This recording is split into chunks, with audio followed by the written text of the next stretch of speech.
not for Dean Weiser, we would not be able to do events like this, and so we're very grateful to him. We're also grateful to our other supporters, which are listed on your program.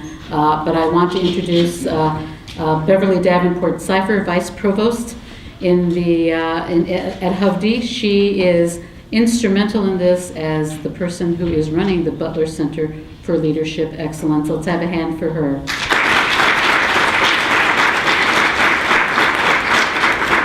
I also want to thank our students who are here in the audience tonight, but also working the important positions here with these cameras. So let's have a hand for them, please. Ambassador Lomellin and I go back a ways, and so there may be an air of familiarity here, so if I slip into calling her something more familiar, you will understand, right? So, Carmen, let me begin the questioning with you. I'm going to follow the example of my hero, Brian Lamb, who, when I was sitting in that hot seat, said, let's go back to the beginning. Where did you grow up?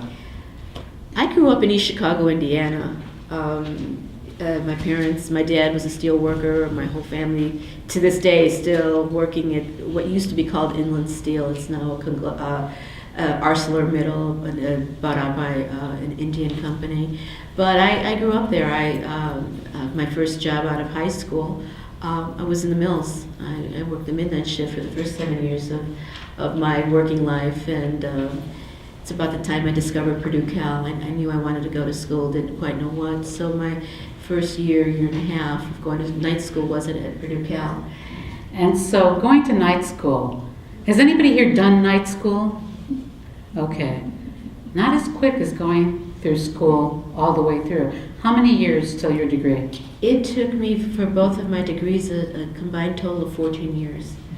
I always figured time is going to pass by anyway, so why don't I do something productive? You know, do I go to the bowling alley with my friends, or do I go to a class? I think that's one of the things that has always kept me going, which I shared with some students earlier, is that I've always been very nosy. I've always wanted to find out just a little more, and I think that's what kept me, just hitting away at school. So you got your degree from?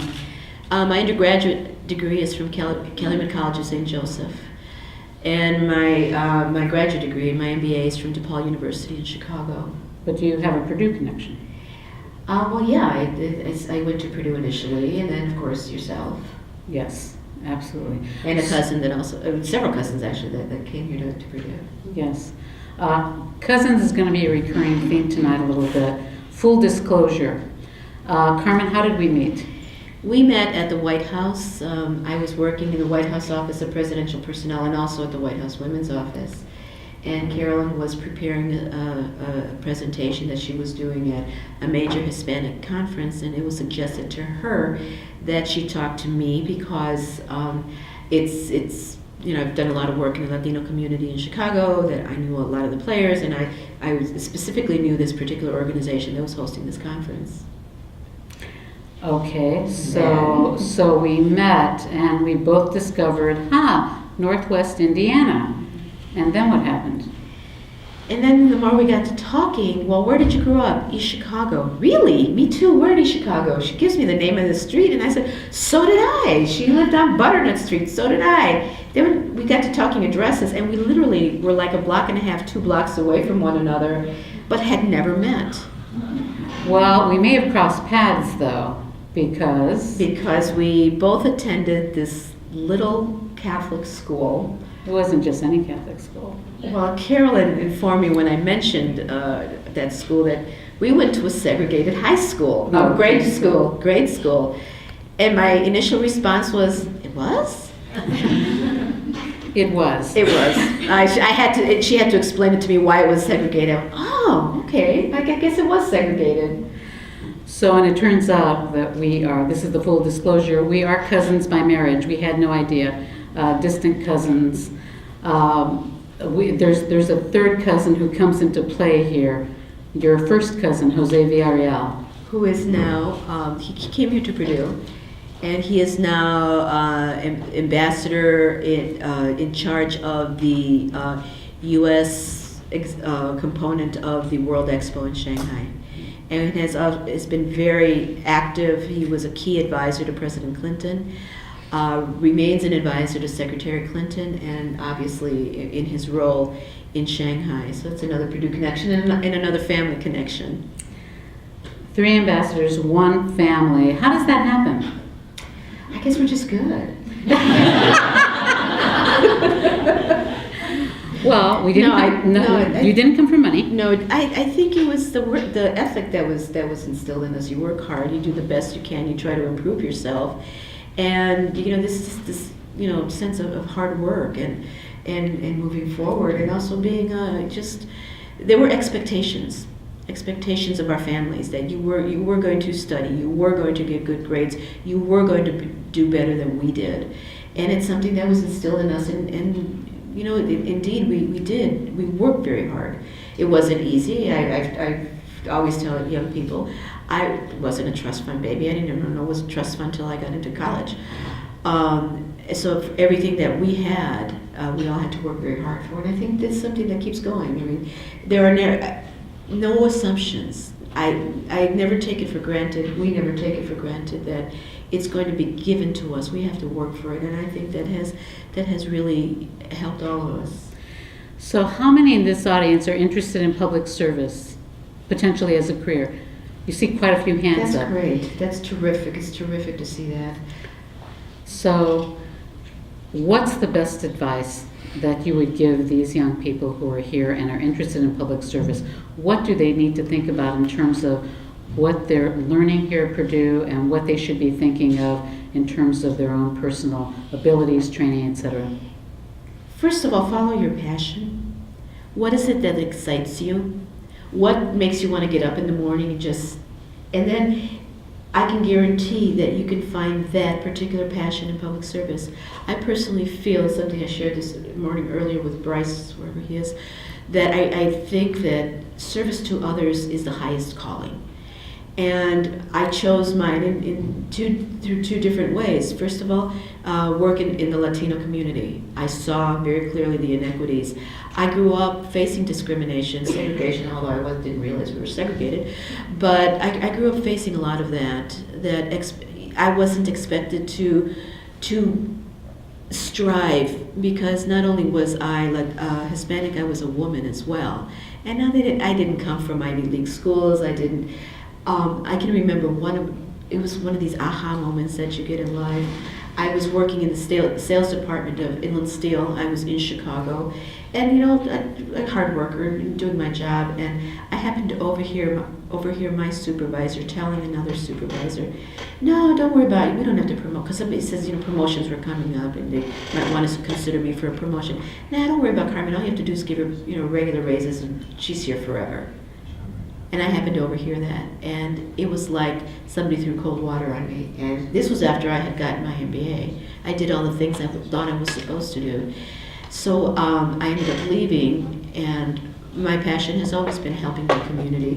So I went to work for the Mexican American Legal Defense and Education Fund, where I work on issues that affect so many communities in so many urban areas. It was poverty, it was inequality, it was lack of political empowerment, it was the fact that our voices were not being represented at the decision tables. Other people were making decisions for our community. So I really worked very hard. I worked, especially with women. The Chicago neighborhoods, you still have a very large immigrant communities, and really to talk to them about opportunities, your rights under the law, what you can have access for, and encourage many of those that were here in the United States become citizens. Your voices will not count if you're not a citizen. I worked on citizenship drives. I remember one of these things that just breaks your heart.